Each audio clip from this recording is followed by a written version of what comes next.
Hello and welcome to Vancouver Carpenter. Today we have the great debate in drywall, mesh versus paper. However, to any seasoned veteran in drywall, it's not even a debate. Paper wins in virtually every category except for ease of application in small patches. That is the only thing that mesh tape wins for. First, let's take a look at the qualities of each tape. So, we've got mesh tape here, which is strong in that way, so in pulling you can't really tear it.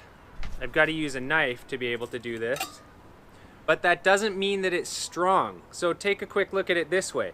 It can rack this way and this way, so it has no sort of shear strength. Now let's take a look at paper tape. So obviously it's paper, I can just tear it, but it's not capable of twisting and bending. It's got good torsional shear strength. I'm kind of making up words, but I hope you get the idea.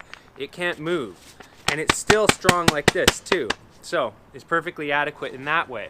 But the number one most important reason why paper is better than mesh tape is what happens when there is a small amount of movement. When a wall gets a minute amount of movement, it's possible for the mud in between the two boards to crack a tiny bit. When you've got paper covering that joint, you can't see that tiny hairline crack under the tape.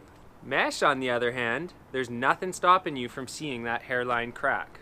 So paper wins over mesh for long-term durability. However, if you have substantial structural movement, you are going to see a crack with paper as well. That's a different problem entirely. The reason people love mesh tape is because it's easy to apply. It's sticky. I can apply it to the wall and then put mud over top of it. But there is a caveat to using mesh tape. You have to use quickset muds. Mesh tape is designed to be used with quickset muds. And here's a quick little example of why you need to use that. So when you use an air drying mud, it shrinks. So if you've ever pre-filled a joint heavy with air drying mud, you can see it hollows out and shrinks. But quickset doesn't often do that. In fact, quickset expands a little bit. So here's what happens. When you use air drying mud on a joint with mesh tape, what it does is it sort of sucks the tape in. And as the tape is sucked in, mesh tape loses its strength. And when there's movement, it's going to crack.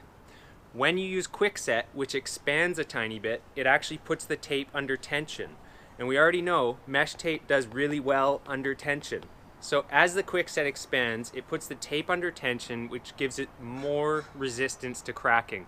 Much like when they post-tension concrete in a bridge or something like that. You know, they tighten it up so that all the steel, all the rebar is under tension, providing greater strength for the structure.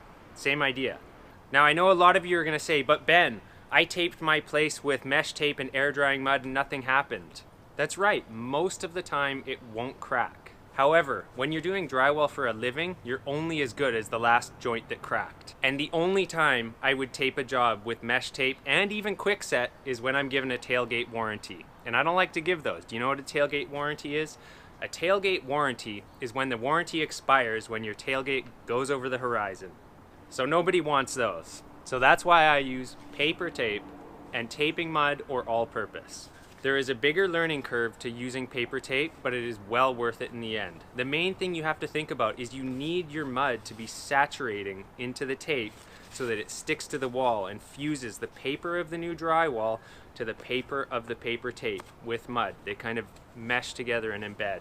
It's time we go take a look inside and see what sort of joints I use mesh on and what I use paper on. Here's the job. Nice tall ceilings.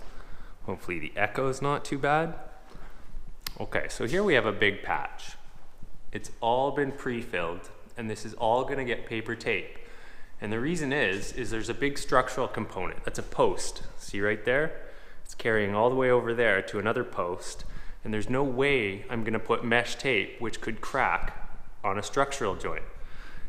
Another one right here, where we're joining new framing to the old wall. This is again gonna get paper tape. There's no way I'm putting mesh tape there. Butt joints, paper. So let's see what we use mesh tape for. Well, here's something, a little patch in the wall. That's good enough for mesh tape. That's good enough for mesh tape. That joint on the ceiling though, that's gonna get paper. This exterior wall right here, subject to movement and hot and cold, getting paper tape.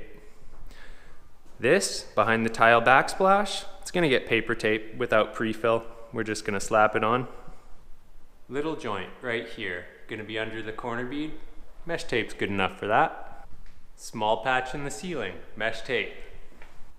Large joint across the ceiling, connecting two large pieces of ceiling, paper tape, guaranteed. Even all these little joints are gonna get paper tape because it's actually quick and easy to install.